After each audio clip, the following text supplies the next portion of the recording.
Hey everybody, welcome to Psychedelic Today. This is David having a chat with Victor Cabral. Lovely to see you, man. How's it going? Good, David. Thank you so much for having me. Been wanting to be on the podcast for a long time now, so I'm really grateful for the opportunity and happy to be here. Yeah, it's an honor. You're doing some amazing work, and I've been doing a bit of research for our interview, and I'm just seeing you everywhere, like great videos, really passionate presentations and interviews you're doing. So we got loads to talk about, and I feel like a beautiful place to start might be just framing what you spoke about at the Horizons conference, the poem that you gave there, because it taps into so many different parts of your kind of life journey and arc, a lot of different projects that you're working on, including the film. So can you tell folks, first of all, like when you spoke at Horizons in New York, what was it, New York or Portland? Sorry. It was It in was New New York. York. Yeah, I had COVID, so I couldn't be there in person, so I just watched the video. So when you were asked to speak at Horizon, just tell folks what were you being asked to speak about, and what kind of event was it happening that day, and how did you kind of frame, this is how I'm going to speak? Yeah, it's actually I made the decision to say what I was going to say at Horizons literally that morning. Um, I originally had reached out to Hanifa and Fireside Project because they're community partners and see if they would support me being part of they were doing so that I could bring my film, what we've had so far recorded to show. But typically, Horizons historically doesn't show partly finished films. So we had a whole video that we had made with Sway Calloway and the trailer, and that ended up being uh, we at the end, maybe like a week before the conference, we decided like that wasn't going to be a good idea, and the way that it was put together. And so Kevin and Hanifa were generous enough to say, well, if Fireside Project is open, Victor can have a 15-minute slot and he can speak about, the work that he's doing, and so that's where we landed. And I wasn't really sure, what I was going to do with the time. And then the morning of, I was just kind of walking through New York City and thinking about what I wanted to talk about, and it just took me back to my experience in Horizons the first time that I was there.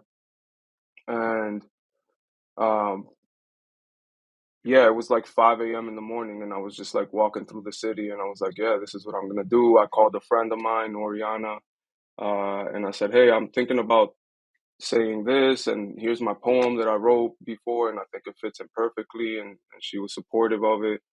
And then I just showed up, and really none of that was rehearsed other than the poem and sending that video that I sent, I think that morning, or like the night before.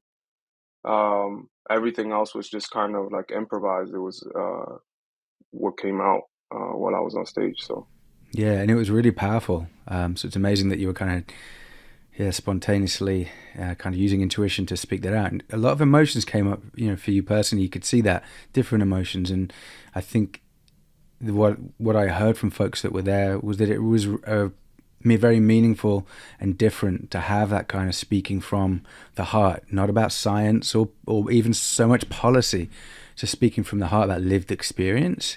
And that lived experience piece is missing a lot, in a lot of the narratives that we've got here. So it was really powerful to see. So thank you for sharing that. Um, thank you. would you be cool to share with folks the poem itself that you've shared there, and you've shared a few other talks that you've given, because it really, yeah, brings together a lot of who you are and what you're called to do, Victor. Yeah, yeah, yeah. It goes. I'm the man in the arena. It's about time that I said it. I'm done waiting on external validation for the credit. Pay me what I'm worth. I'll take check, cash, or debit. Or pass up the opportunity and I'll make you regret it. I'm on a life's mission to truly honor my mother. She looked me in my eyes and said, there'll never be another. I ain't worried about the clout, attention, or standing out. I'm an alchemist who mastered fueling his dreams from doubt. I don't want you to follow me, I'm just here to inspire. So when they tell you no, you walk around and reach higher. I know your pain, know your fears and your desires. The only way to overcome the struggles to walk the wire. For even if you fall in the abyss, you will have won. By the simple act of dying for the dreamers yet to come. If you're trying to feel my energy, just picture where I'm from. My mama gave me the knowledge she extracted from a slum. I combined it with the lessons that I gathered from my hood. Transcendence was the product. I'm just making sure we good. So I don't mind the bruising, the sweat, blood, and the tears. I'm willing to pay the price of overcoming all my fears. Authentically exposed, wearing no protective gear. I die for what I believe. I know exactly why I'm here. Eyes swollen, breathing heavy, but the picture's crystal clear. My ancestors set the target, and I'm the tip of the spear. Yeah. Thank you, man. Yeah, really appreciate you sharing that energy, and I think it speaks to so many different parts of your life. That originate in Puerto Rico and that came to Pennsylvania, that got on stage at Horizons, that's kind of doing work in Ecuador, your weight loss journey, your psychedelic experiences, becoming a social worker. So many different pieces of what you're working on there. So I don't know where to start, man, but I feel like that just really sets the tone of some of the pieces that I'd love us to explore. Where would you like to go next? Like in the origin story of Victor Cabral, like kind of what were some of the early stages that you look back on that influenced the making of you into who you are now? Yeah, I think really I'd like to start off by paying homage to like my ancestors and my grandparents, my mother, my father. I think that's really where it starts for me, and really I'm a storyteller in the way that I conceptualize my life, and I look at my life as really like a story, right? Like, uh, and so when I think about myself and what I'm doing and where I'm going, it's always this entire story of like my origin, not only of where I come from, but also where the struggles that my mother and father went through and my grandparents. So my my grandparents were from Campo, which is countryside in Dominican Republic called La Malena, and it's a rainforest on a mountain. They were farmers, and no electricity, dirt floors. Like that's how my mother grew up, and she's been working since she was 5 years old, farming coffee and other things to help the family.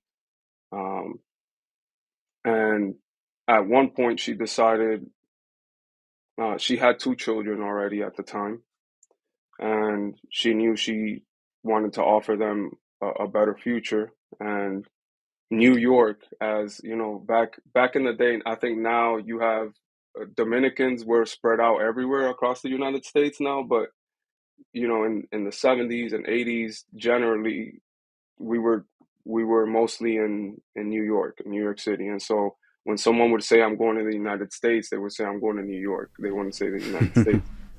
Um, so she took something called a yola, which is a small boat. It's like a fishing boat that um, 80 to 90 people, something like that, would pack onto, and then they would go from Dominican Republic into Puerto Rico. Uh, and then just it was like our Ellis Island, right?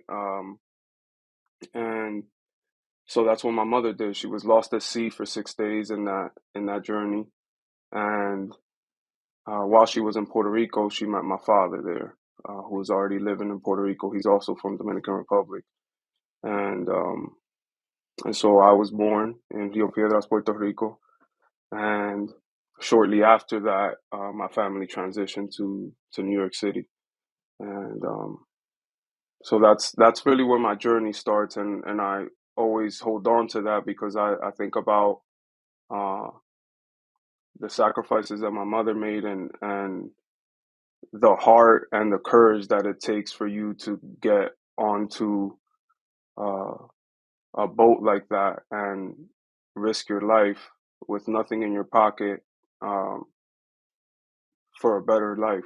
and I and everything that I do, I try to honor that as much as I can, and so that's really where everything starts. I think in terms of where I get a lot of my own courage and kind of will to push forward. Mm. Thank you, Victor. And sometimes it takes new chapters of life to be able to retrospectively look back to understand the past. Like, what was happening then? What was my life actually like? And that definitely is true for psychedelics, to get a look back into our past, and to get more kind of love, acceptance, healing. But I heard for you, Victor, that you had an experience when you went to India, Yeah. the kind of being over there almost brought up memories or just kind of realizations about your early life in Puerto Rico. And I've been to India too, and I had a complete breakdown there after a month, and it was incredibly healing, but very traumatic. It's a tough country to be in. It was interesting for me. After a month, I had a breakdown, and then I started writing poetry for the first time in my life. Before then, I just written more like academic, intellectual, like prose. But after that, just I could only write in poems. Like real feelings came out of me. Like so something changed inside me just from being broken by just India. So for you, can you tell folks like what was your experience in India and how did that kind of tap into your kind of Puerto Rican childhood? Yeah. So, although I was born in Puerto Rico, my cultural upbringing and most of my time growing up, whenever I did go back home, was going back to Dominican Republic and being with my family there. And I had my first experience with psychedelics in 2016. And in 2017, I got the opportunity to go to India with the social work program that I was a part of at the time. And I took advantage of it because I couldn't afford to study abroad in undergrad. Um, and so I was like, this is the only time that I might get to do something like this. And I went. And so we stayed at the Tata Institute of Social Sciences, and uh, it was it was a profound experience. I think I was there for 9 days, and there's so much that I could say about everything that I learned there. But one thing that I learned is the ways in which social work was so much different and so much more a way of life for people there in terms of the social workers that I met. And you mentioned art, and I think I remember meeting a PhD level social worker there who told me that uh, he had stopped working as a social worker and started doing art with communities instead. And I couldn't understand it at the time, but looking back at it now and the way in which I show up, which is mixing, my art and my creativity and my authenticity with the things that I've learned, and um, it really does feel like a creative kind of endeavor and an art. So yeah, that meeting all those folks there and making connections was beautiful. And there was two other, I think, experiences that were the most powerful. Another experience that we had was we went to see a tribe, the Kakari tribe, which is a group of indigenous folks who were on the outskirts of Mumbai, um, who still lived in their communities. And we were invited there to meet with them and just to see how they lived and some of the work that they had been doing on their land. And on the way there, they told us, do not take pictures. You know, it'll make them very angry. So I brought my camera with me, but I didn't take any pictures or anything like that. I just kind of focused on bonding with them, and it was uh, we couldn't understand each other, right?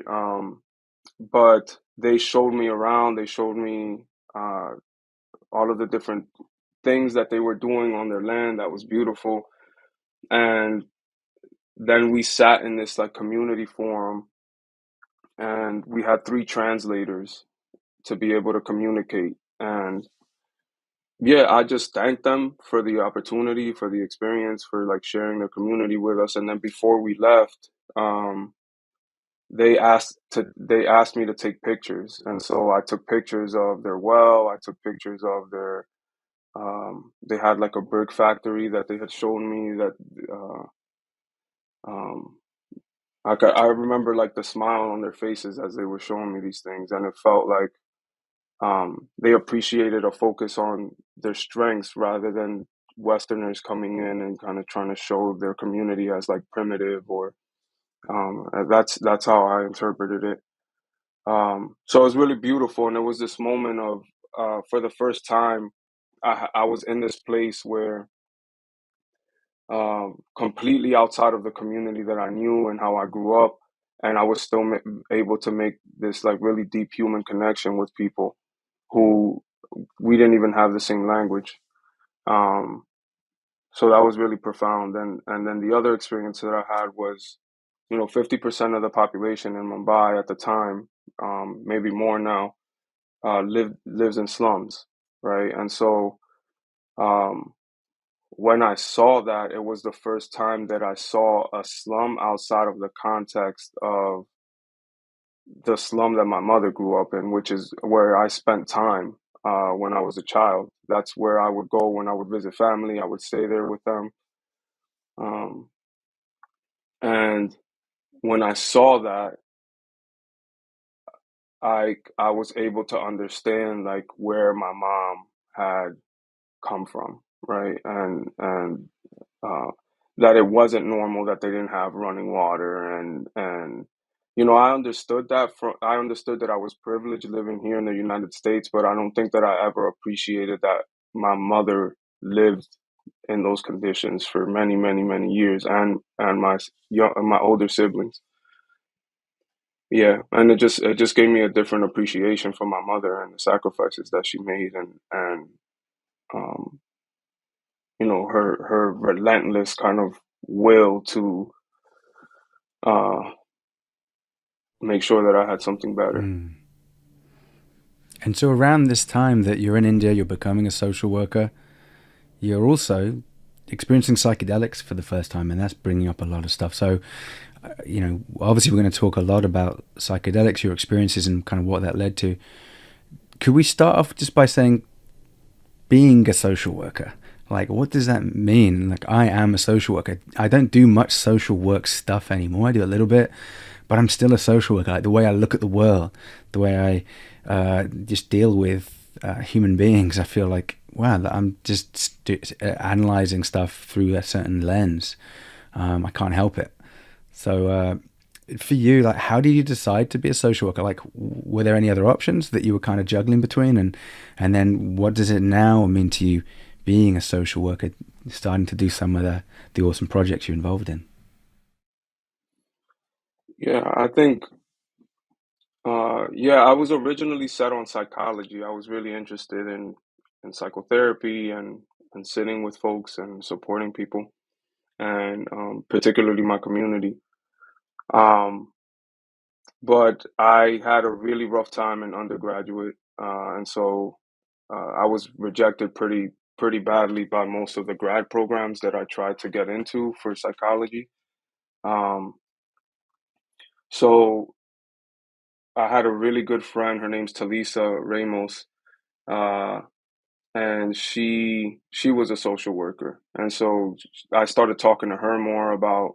I felt so much more aligned with her in terms of like we have similar personalities. We were both always really passionate about helping other people, and she started to kind of orient me. And because I used to think like social workers don't make any money, like it's just like my wife is a bachelor's level social worker, so I used to be like, I remember in undergrad, I used to be like, why do you want to be a social worker? Like, didn't make sense to me. Um, but she started orienting me towards that, and then I had a mentor who suggested that I apply for this program at Marywood University, and the chair of that program at the time was Dr. Phyllis Black, who's like a pioneer in like ethics in social work, and she gave me an interview and accepted me on the spot. to do the program. And for me, really, social work felt like I finally had language to describe the way in which I've been living and being most of my life. And it felt validating, right, to have like this whole profession dedicated to um, the way in which I felt I was showing up in the world already. Um, and I'm also neurodivergent. And so the thought with social work also versus like other fields was there's so much that I can do, right? Like I can be in a hospital, I can be a therapist, I can be all of these different things. I can work in policy. And so it didn't box me into anything specific, but it was broad enough and specific enough, right, um, to attract me towards it. And so, um, yeah, it just I fit right in, and I went from having in undergraduate I barely made it out. Right, it took me 8 years to get my undergraduate degree in communications. But in my graduate studies, I barely cracked a book open, right? And I graduated with like the highest GPA that I've ever had in my life. And I think it was because there was so much alignment already that it just clicked. It wasn't hard for me to do the work or to understand it or um, to feel motivated toward it. So Awesome. Thanks, Victor. I love how you're sharing that. So being a social worker does have real breadth. Like it's not that limited. You can go in so many directions, and that's exactly what you're doing. So you're going now in loads of different directions. The next direction I think you went was you worked for Governor Tom Wolf, and because you got the William Penn Fellow kind of award. What did that yeah, mean to you, and kind of what was that? Like, just can you talk about like what that actually means in real life? Like, what were you doing there? yeah. So it was probably like January of I'd say it was like December of 2018. And that this was my last year in graduate school, and I'd become pretty um, recognized in my community for I'd spent the last 7 years. People have been following my journey since I dropped. I was dropped out of college in like 2010, and my weight loss journey and like all of that. So I become sort of like a community person in my community. And I was out at this restaurant, and a childhood friend of mine who had been involved in politics and who's now a state representative here in um, in Pennsylvania, who I went to middle school with and high school. He pulled me aside and said, "Hey, you're getting your master's, right?" And I said, "Yeah." And he's like, "What do you think about politics?" And I'm like, I like Bernie Sanders, but that's about it.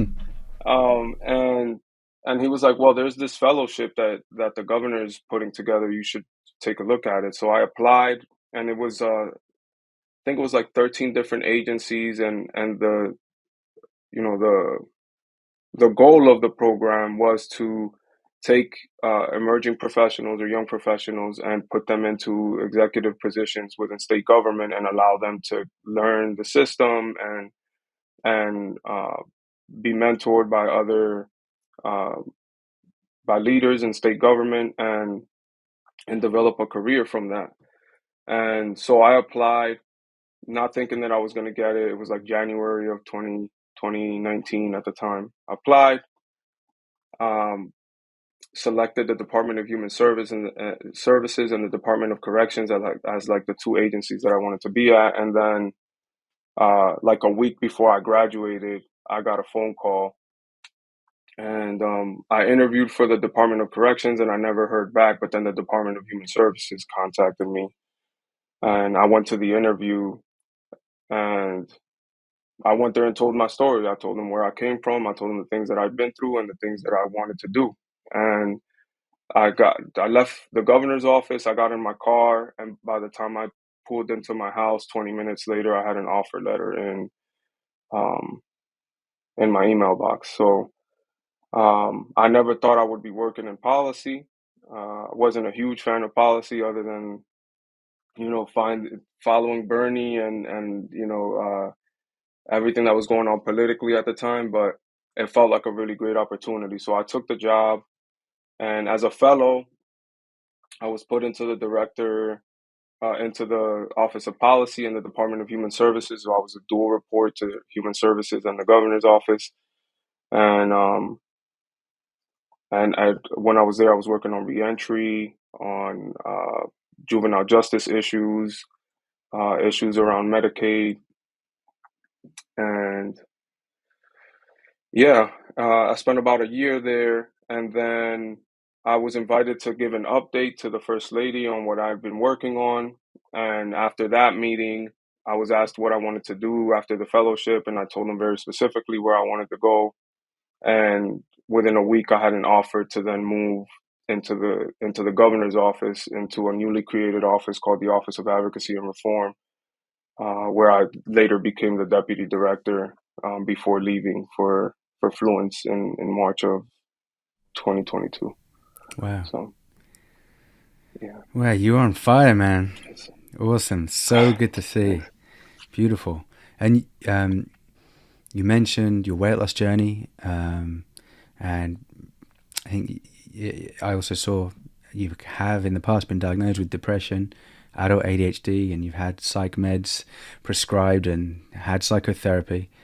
So at that time, could you talk to us about like how those experiences were, and I guess leading up to then, encountering psychedelics. But before you had those psychedelic experiences, what was it like? Particularly with mental health, trauma, and your weight loss journey. Yeah.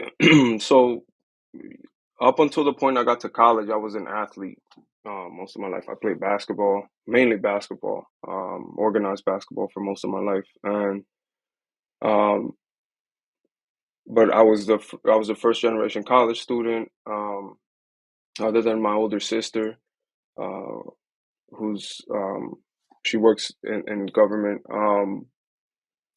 I was the only other person who went to school, a 4 year school, and left home. And so I went there by myself. And I think that's when the trauma started to catch up with me. Like a lot of the stuff that I witnessed growing up, whether it was family issues or in my neighborhood. I grew up in a pretty rough neighborhood. And Reading at the time, I think in 2009, 2010 was ranked among like the most dangerous and most poverty-stricken cities in the country. So it was rough.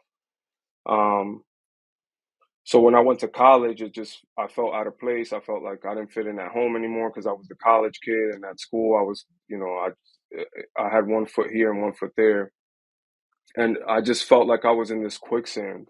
Um, I couldn't focus. I didn't have any support, the support that I needed.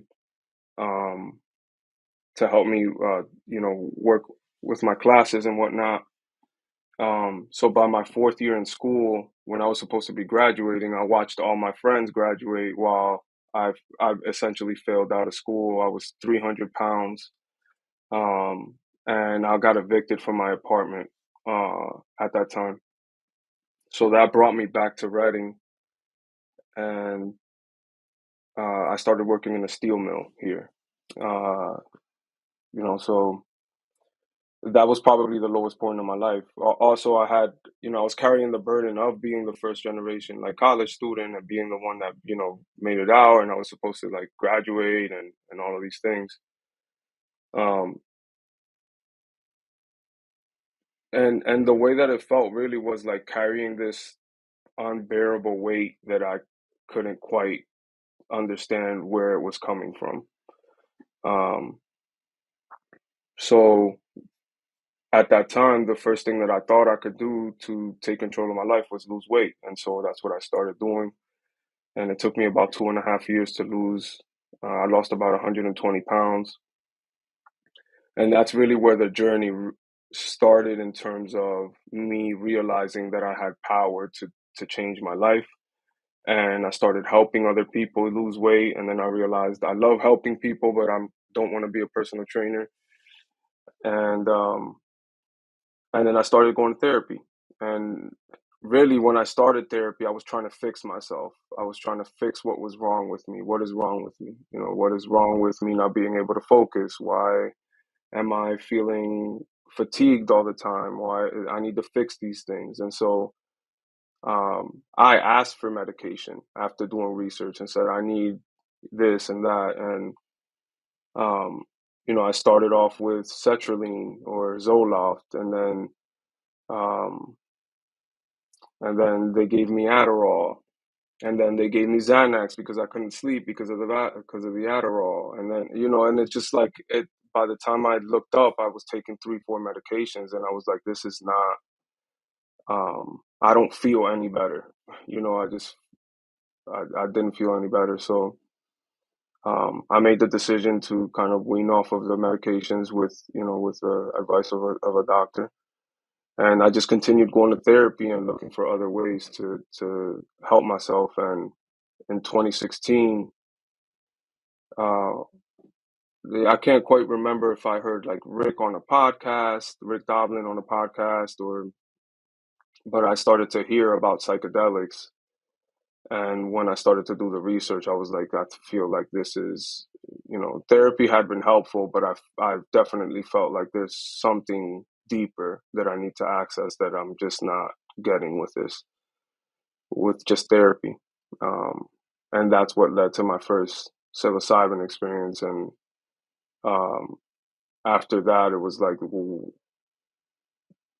it was just like so clear to me after that first experience that this was the work to be doing, for myself and for my community. Yeah, and you mentioned it. It felt like a weight. Like after that psilocybin experience, what did it feel like, or what was that weight? What were some of the kind of integration steps that you were moving into from that experience? Yeah, it after that experience, I felt um, like there was possibilities for me to be whatever I wanted to be, and that I wasn't everything that had been prescribed through me through intergenerational trauma or systemic oppression or um, a capitalist society, like and I was able to peel those things back one by one and see like, okay, what's under this and what's under this, and then when I got to the core of that, the message to me was like, love is what matters. And so that really made me feel like, oh, I do have everything that I need, right? I have my wife, I have my daughter, I have a family, I have good friends, I have my health, you know, and I have ability, right, to manifest, to do, to plan, to live. And so um I'd been doing a lot up until that point, right, to get my life on track, but that opened up the doors in a way that I didn't think was possible for me, where I felt a kind of freedom that I've never felt before in my life. Wow, thanks for sharing that. Seriously. And you sent me that video of an interview you did with Duran Young and Sway Calloway. It's awesome. I think it's public, so definitely tell people about that. But you also spoke about that experience there and kind of what it meant to you. So I'd love to. Can you tell folks about the chat you had with Sway and with Duran and where they can find it and kind of what that is part of leading into? Because it's amazing interview you did there. Yeah. Thank you, David. Yeah, you can find it on Sway's Universe. It's up on his YouTube channel. And it was all kind of a lot of stuff that's happened up until this point has been almost it's been so divinely kind of aligned that it's hard to believe. But the way that this all started was I met Esteban Serrano and Eric Blackerby, who are the directors and the writers of the movie or the film. while I was working in the governor's office. They did a film called Symbol of Solidarity, which was based on a mural that was drawn outside of Philadelphia during the George Floyd protests and went viral across the United States. And while they were screening that movie, there was a screening in my neighborhood where I grew up, and I went to see the film. I didn't know them, and I saw kids from my neighborhood in that film, and it really touched me. And so afterwards, uh, I had just had a conversation with my friends about making a film about psychedelics and our relationship as men together. So I go up to this guy and I'm like, "Hey, listen, I have this idea about this movie on psychedelics, right?" And he's smiling and nodding at me, and I'm like, "This guy probably thinks I'm nuts." Uh, but it turns out that Esteban's now the creative producer for Yo MTV Raps. He's been at MTV for over 20 years, and he's great friends with Sway. He's been working with Sway for about 20 years, Sway Calloway. So he tells Sway about the idea. Sway thinks it's great, but nothing ever really comes of it at that time. And so I continue working with Esteban, and eventually we get his film recognized at the governor's office, and we highlight the mural and establish the first racial day of healing in Pennsylvania history. So we did all this great work together. And shortly after that, he contacted me and said, "I want to make your film." Uh, After he watched my speech at that event, and I was like, "Yes, let's do it." So um, this was January of 2022 when we did all of that. Um, and I had already, I think at that point, accepted the offer with Fluent, so I knew I was going to leave that March. And so we planned it so that I quit. I left the governor's office March 4th. On March 5th, we were filming the first scenes with my friends, and then that Monday, Sway invited me on his show to talk about the film and whatnot. And so um, Duran's been somebody who's been a great friend and somebody who's offered me opportunities for training and other Black and Brown therapists across the country, and who I work with closely on different things, including psychedelic medicine. So um, I asked her if she would join me, and then that led to some more conversations about some ideas that she had for a film, um, and so yeah. So now we have Esteban as the director, Eric Blackerby, who's another great name in entertainment, and then Sway Calloway is the executive producer for the film, and we've just been chugging away ever since, trying to put something together that uh, gives voice and empowerment to communities that aren't heard. Mm. And I'd never heard of Sway Calloway, so it was I grew up in England, so lovely to just he's such a lovely guy, and he was so open to the stuff that you and Duran were talking about. He was like, "Oh, really?" Like, "Oh, wow, okay." He's just so open minded. I love it. And there was one thing that Duran said. She said, "I grew up believing that McDonald's was food and that mushrooms were drugs." And when I heard that, I was like, "Fuck yeah." That's me. I was scared of mushrooms, literally. And, I had a bit of a craze for Pop Tarts for a couple of years. I would have like 3 a day. I was like, these are great. But, so I'm just curious, what's this film you're talking about? You've said the film. What's the name of this film? And yeah, what's it going to be about? What's its kind of real core message? Yeah, so the name of the film is We Are the Medicine. Originally, it was titled Transcendence, but it's a working title as we're filming and developments happen. Um, and so the the basis of the film is to explore the reemergence of these medicines of psychedelic medicine, plant medicine, from the perspective of people of color. And so that includes researchers, that includes entertainment, celebrities, and includes uh, therapists of color, and theogenic practitioners, just a host of folks from all backgrounds and all representing the BIPOC community. And so what we wanted to do was be able to bring this to our communities in a way that was relatable and in a way that uh, made folks feel witnessed and also represented in the people delivering the message. And so the goal of this film is to empower our communities um, to be involved as this emerges and to have a voice. And so we're trying to do that by using uh, hip hop, right? So hip hop is, in my opinion,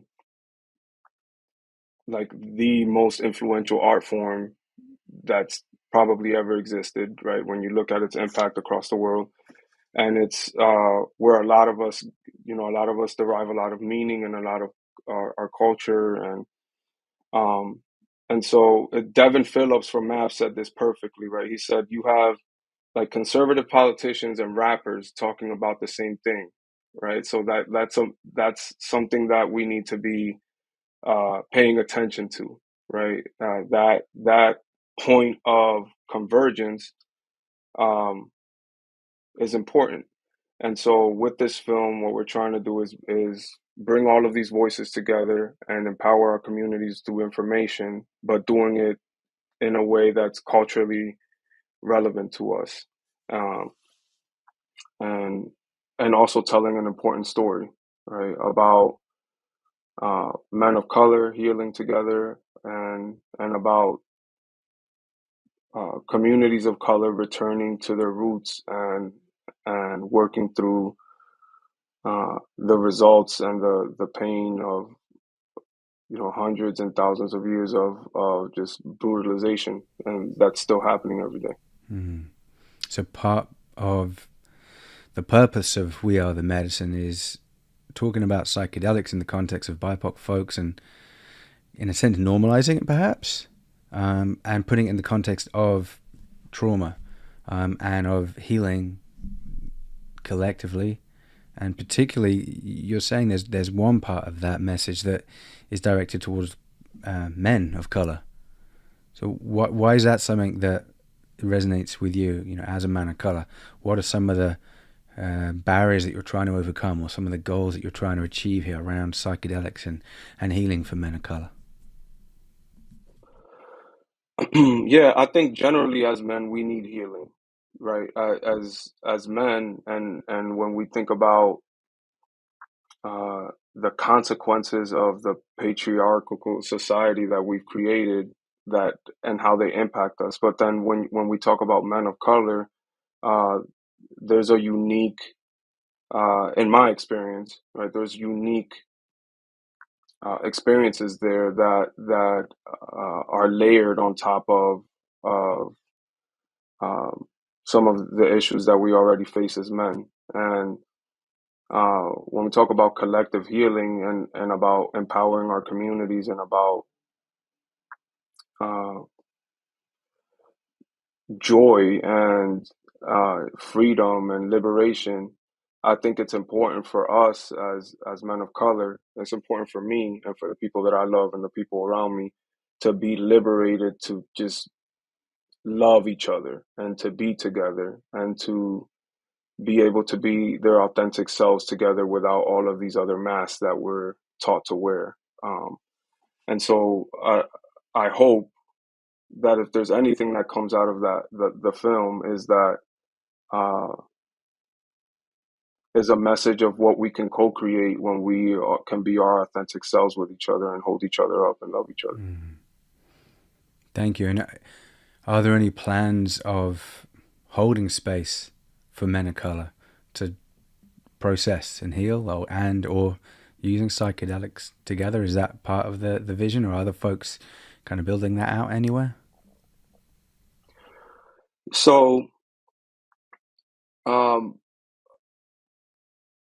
that's my hope that there'll be an opportunity for that for folks. I think part of the movie or the film is me doing that with my closest friends who are involved in the film, and really what I want to do with the with this message is to give folks an option, right, and empower them with information and allow them to make that choice for themselves, whether it's right for them or not.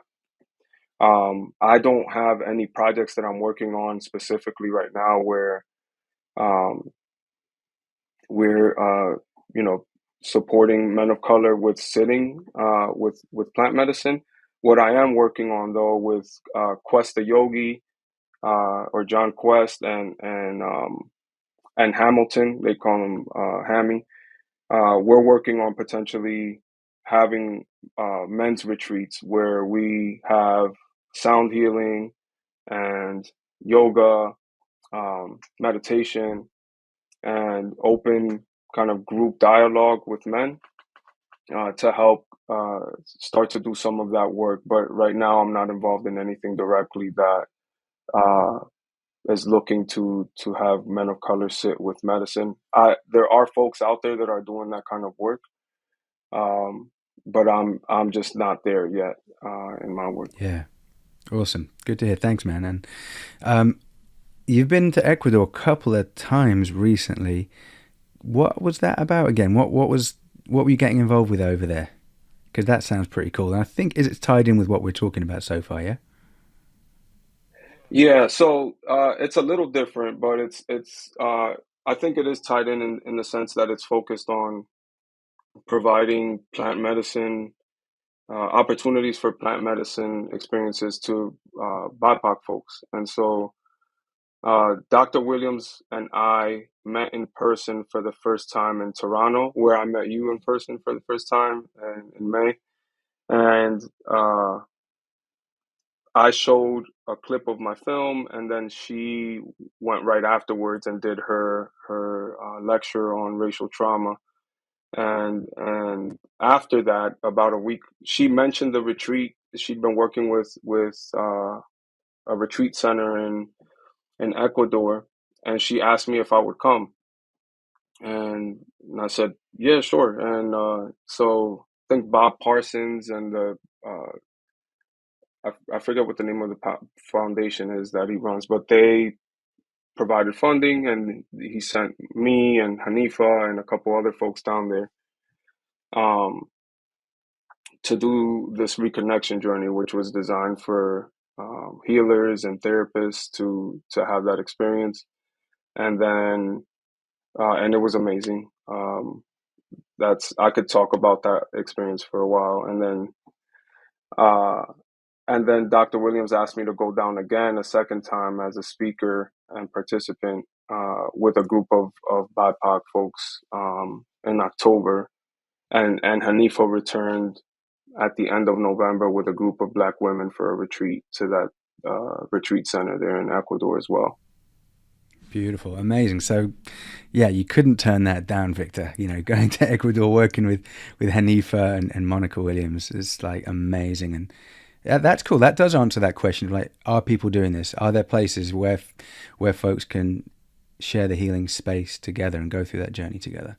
So right now, it's happening in Ecuador, and yeah, there's other places happening in every state and city in America underground. But Yeah, yeah, for sure. I think so. We spent time with Dr. Flores and his wife Sophie at Ninawasi in Ecuador.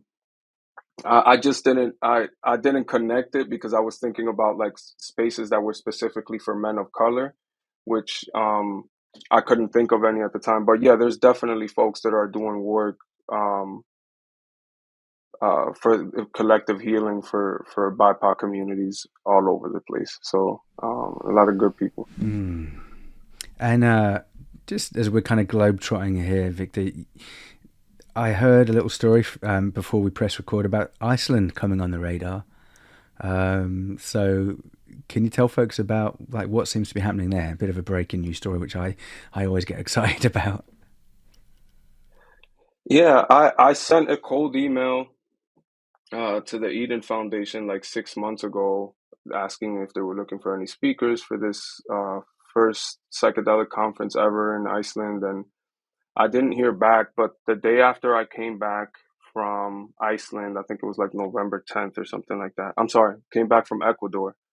I got an email from them, and they asked me if I would be willing to come there and speak to about 20 legislators who are getting ready to introduce a decriminalization of psilocybin bill into Congress there. And I was like, yes, immediately. That sounds like an amazing opportunity. And it's kind of just evolved since then. So about a week and a half ago, the film team contacted me and they said we can't pass up, the opportunity to go to Iceland. Just the scenery alone, uh, for the film is going to be amazing. So um, yeah, it's now. So I'll be going there. I'll potentially be speaking at the conference and talking about policy briefly, and I'm taking my wife and my daughter with me, and then the film crew's coming and capturing all that, and I'm really really excited.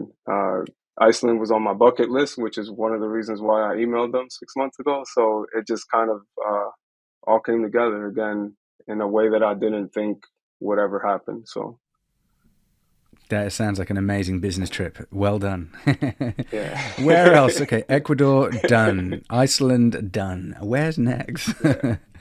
I've wanted to go to Iceland just because it's in the middle between here and England. But yeah, just the mountains and it's. I watched a documentary actually. Here's a tangent, everyone. But oh, what's his name? Zac Efron. He goes around the world visiting amazing places. He does ayahuasca, I think, in Amazon, but I haven't watched that episode yet. But he goes to Iceland and is visiting power plants that is all geothermal energy, and I think it's 100% renewable, like Costa Rica actually, where I went a few months ago. 100% renewable power, and just the energy, just knowing that it just creates just a different feeling. So anyway, back to real world. So that sounds amazing. I enjoy that bucket list, and you mentioned being a dad as well. So I'm always interested to say, what's it like being a dad? How does that kind of influence your life arc and the experiences of integrating, reality and of healing? What's it, and also, like, have you spoken to your kids about psychedelics? So maybe let's just start, like, yeah, how many kids have you got and how old are they? And if you're okay sharing that. Yeah. I have two little girls. One's 10 years old and the other one's 3 years old. So they keep me busy, but probably the best gift that I've received, honestly. Yeah, amen. Me too. And yeah, I've got a 6 and an 8-year old. My kids know that dad works in psychedelics. Like, I have psychedelics today stickers and books and stuff around, and so they know there's this word psychedelics. They don't really know what it means yet. It's just a word. But you've got a 10-year-old, so, like, does she know about dad's work in psychedelics? Have you spoken to her formally about that? Yeah, she knows. I'm pretty honest with her about um, what I do. She's watched a lot of, sometimes when I speak in places or like my Horizons speech, or I'll show it to her, right, and I'll let her see it. And I've talked to her a lot about plant medicine from the context of our ancestral history, right, and how they were used there, um, and also about my personal healing experiences and how it's helped me be a better person and a better husband and a better dad. And really, I think that your kids are the ultimate test of whether you're really getting anything out of the medicine, right? Because they're the ones that require you. I think for me, that's where I really need to show up and have my shit together, right? In terms of regulating my emotions, in terms of um, being authentic and um, challenging, um, archaic ways of thinking, like, homophobia and misogyny and like all of these other things. Um, I really have to be aware of those things when I'm parenting, and so a lot of the work that I've been able to do personally, spiritually, has come through um, my relationship with my children. Because a lot of times they come up for me, right? They come up, and then I have to come back home and apologize, right? And reset and recalibrate. Um, and so yeah, I'm honest with her up until what's appropriate in terms of this is what I do, this is what these medicines are, this is how they're perceived in society, and these are the ways in which it's helping people.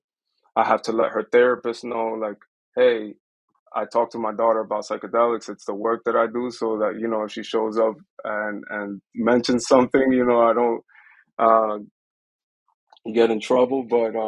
But yeah, she's aware, and I think I just tell her just enough so that she's aware and understands and doesn't feel overwhelmed. Thanks for sharing that. Yeah, I should probably tell my kids' school um, that dad works in Yeah. psychedelics. Oh yeah, good idea.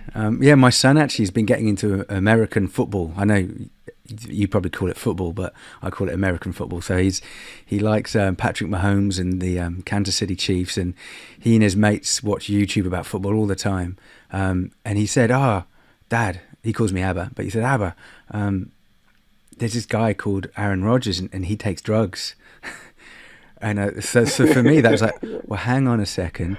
What drugs are these? And he's like, oh, I didn't know. And so we started, I used that as an opportunity to talk about, ayahuasca and why was he using that? It's not drugs. It doesn't mean he's like addicted to them and that is he breaking the law? Well, in a way, maybe he is, why is he taking that? And it was actually a really good opportunity to talk about Aaron Rodgers with my son and just to talk about psychedelics, that around addiction and mental health and wellness and drug laws as well. And just, I really want to talk about your role at Fluence as well, because we're talking about policy and law a little bit more. And you've said, back in March, you joined Fluence as the Director of Policy and Regulatory Affairs. I have a lovely Fluence story because I did some training a couple of years ago, upstate New York, with Ingmar and Elizabeth, and it was a beautiful experience being in a Tibetan retreat center. It's a beautiful place, and Fluence is really doing some amazing work. So it was a strong offer they made for you to leave what you were currently working on back in March. So what was it about the role and about working with Fluence that really spoke to you? So I've known Ingmar and Elizabeth since 2018. I met them at the new school while they were doing their psychedelics 101 and 102 trainings there. And that was like the first training that I ever went to in psychedelics. And so I stayed in contact with them over the years. I was on the listserv. I watched the work that they were doing. And I've really always admired their like attention to quality and just really being committed to delivering good uh, education to students. And so we stayed in contact, and then we were actually working on delivering some informational sessions to state leaders here in Pennsylvania around psychedelic medicine. This would have been like maybe uh, we started planning it in like in 2019, and so I think at the time they started Fluence, and something or another happened, and then we that ended up falling through, and we didn't do that. I still moved ahead with that, and ended up getting like Rick Doblin and Bezel Van der Kolk and um, Dr. Hannah McLean from the Soundmind Center and Dr. Joseph McCowan to come by and do that. So I've always had a relationship with them, and they had offered me to come on as a trainer about a year before that, and but I knew I was on a track to become deputy director of the office that I was in within state government, and I had some projects I was working on. So I declined at the time, and then when I was ready, I actually reached out to them just to see if they had any assistant trainer positions open at the time, and it just turned out that they were just on like their last round of funding at the time, and they were like, "We'd really like to have you in this capacity." And then, given that I'm a licensed social worker, I'm trained partially in MDMA and I have training in ketamine. I've been in the space for a while. I know them. Um, they made that offer, and so for me, it was it wasn't a hard decision to make. I was ready to leave government. I knew I wasn't gonna. I felt like I had gotten to the end of the work that I was gonna do while I was there. And this was a great opportunity, and I trust Ingmar and Elizabeth and Michael and the rest of the team, and so it just felt really good. If I didn't want to go work for a place that was gonna feel corporate, and I had a couple opportunities, but this seemed to be the most aligned for me, and so I ended up going with them, and it's been great. I think it took a while for me to adjust, for them to adjust, right? Because it was kind of like a new position as well. So like they're trying to figure out where I fit. I'm trying to figure out where I fit, but um, it's been great. You know, I lean into curriculum development. I lean into mentoring students. And then with the policy and regulatory affairs, it's really about how do we make sure that we stay on top of things while also being connectors in the space. And so, if I'm if I know a state rep from a certain uh, state that's interested, and I'm connected to X, Y, and Z folks that are working on legislation or like PMC or whoever it is, then how can I just be a connector there and make sure that we're moving the field forward in a positive way? And so yeah, it's been fun and creative and definitely different than working in government. So Yeah, and how do you like the teaching role, Victor? Like, what's it like, kind of teaching and talking about psychedelics and mentoring and that, with students? it feels really good. Um, it's something that I didn't quite have when I was first trying to figure out the space and what my role or what my place was in it. And so it feels really good to be able to provide that to other folks. And so we just delivered our first training in Oregon. Um, and we had 24 students, and it was amazing. Amazing experience, really great feedback. So yeah, it's mentoring, teaching. It's always a parallel process, right? And so like as you're supporting others, you're also learning and growing yourself, and um, so it's been really enjoyable to do that. Awesome. Thanks for sharing that. And yeah, you're talking about Oregon, Colorado. Those are the two kind of sexiest states in America for drug policy reform. But I think Pennsylvania is flying under the radar. I know you mentioned Brett Waters already. What's happening there? Just you've been there a while. Like you're a real PA guy, if that's such a thing. Like Yeah. what's going on right now with drug policy, psychedelic regulations? Who's trying to make what happen, and what level of kind of political support is there in the Senate, for example, in Pennsylvania? Yeah, so part of the work that I was doing before my transition to Fluence was working with Brett Waters and General Steele and Dr. Averill on uh, the legislation that was introduced here. And so there was a bill, I can't remember the name now, I think it's 1959, that would essentially ask the Department of Health here to create an expanded access program within the Department of Health and an IRB. So I was the liaison between the governor's office and Reason for Hope for about, I don't know, almost a year as all those developments were happening. And the bill, we were really excited about it. There was 10 Republicans and 10 Democrats in Pennsylvania, co-sponsoring a bill together. And then it got to one of the committees, and it was said that um, uh, something happened and the bill was killed in committee, basically. And so now I believe Brett and his team are working on introducing a new bill in the coming year, and hopefully getting something going here with regard to research. And Pennsylvania is also one of the states that will need to reschedule MDMA once it becomes approved. And so there's some focus and some energy going around that as well. So I am hopeful. I think we've done more education. Gina Wenzel, Ross Sullivan, myself, and a group of other folks here, Balance Veterans with Ron Millward. We all did a psychedelic education day in Harrisburg last June. And so we've been really working to make sure that the next time around that legislators have access to education and understand what these medicines are and how they can impact uh, our constituents here in Pennsylvania. So there is, Governor Wolf is at the end of his term, so he'll be transitioning out, and Governor-elect Josh Shapiro will be taking over this January. So there'll be some work to be done there with waiting till transitions happen and rebuilding relationships and seeing where things go. And I just remembering now, there was a little gathering called Philadose, I think it was called, in Philadelphia. Leonzo Vargas hooked that up. I couldn't make it. I don't know if you went, or did you hear about how it went?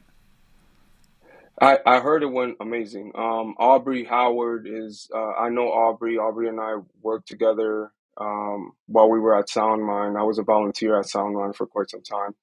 And she did invite me to speak, but I wasn't sure at the time if I'd be in Oregon doing the training. We were still figuring out dates, so I couldn't commit to it. But everything that I heard about the event was that was pretty amazing, and people had a great time. I saw some other familiar faces there as well, in the pictures and the videos, and so I think it's interesting what they're doing. Like I've been watching, and I think they're doing like a social club kind of um, structure around it. So yeah, it looks pretty dope. Yeah, I really think those social gatherings, community pods springing up in each city is really important. And, there's psychedelic societies, but I think having those in-person meetings and people just sharing, what are you working on right now? Like, what do we need to do? What's happening locally? It's super important. All right, we've been talking a long Yeah, and it time. Go goes. ahead, man. Yeah, I was just gonna say to your point earlier about like it's important to hear about the science and about all of these other topics, but it's also important for like storytelling and just like spending time collectively and chatting and networking and just like a looser way to talk about these things that feels a little bit more um, inviting. I think sometimes, there's only so many conferences you can go to before you already know what like the science is. And so um, I think it's important to kind of diversify the ways in which we're talking about plant medicine and all of the different ideas around it. So Yeah, and that's exactly ties back to how you used your 10 minutes on stage at Horizons. It was to really, speak from the heart, real world stuff. And for me, I wanted to just mention one final point that I've seen come up a few times when you're talking, Victor. And I think you say something like that none of us are free until we're all free. None of us are healed until we're all healed. And so that seems like for you a really powerful calling as a healer, just framing, the mission that you're on. Can we maybe just have that as a blessing that we send out to the communities, to the people, to the world? And what does that exactly mean to you, and how do you kind of live with that calling? yeah, I think it's a commitment um, to make sure that I'm not just fighting for my own liberation.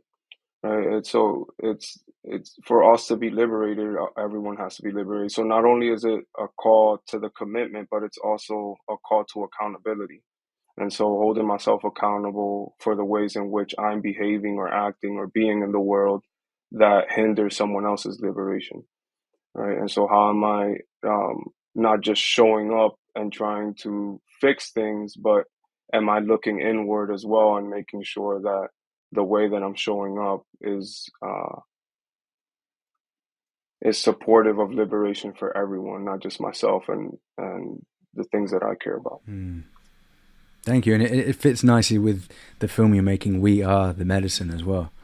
That it's a collective. So before we sign off, just tell folks, Victor, where they can find you, how they can get more information, particularly about the film. Where should they go? Yeah, so the film, you can find it at www.pictureacolorfulworld.com. and there you can donate and you can also subscribe to our email list. We are planning a huge fundraising event this year. And so if you want to stay up to date with that and be able to join that, please register your email and we'll be in contact.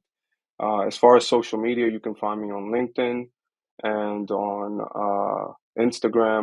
My handle is A Wondrous Mind. It's also my handle on Twitter, AWONDROUS Mind. And yeah, I'm basically active on LinkedIn and Instagram for the most part. So. Thanks. And do you have any like other poems that you've recorded anywhere, or do you do any kind of rapping as well, or is it just more the kind of poem slam style? It's been more poetry. I post on my Instagram when I write something. I used to do music, and but then I was rapping about a bunch of stuff that wasn't actually me. So then I kind of repurposed that to what I do now with that gift. So yeah, if you want to see any poetry, definitely follow my Instagram because that's usually where I'll post my art. Awesome. Yeah, I'm not on Instagram, but that it would be a good reason to join. It sounds awesome, man. Thank you. All right, Victor, thank you for being on the show and for doing everything that you're doing and for doing it in such a real way. It's a breath of fresh air. So keep on breathing, brother. Thank you, man. Thank you, David. Appreciate it. God bless. Thanks for listening, everyone. Take care.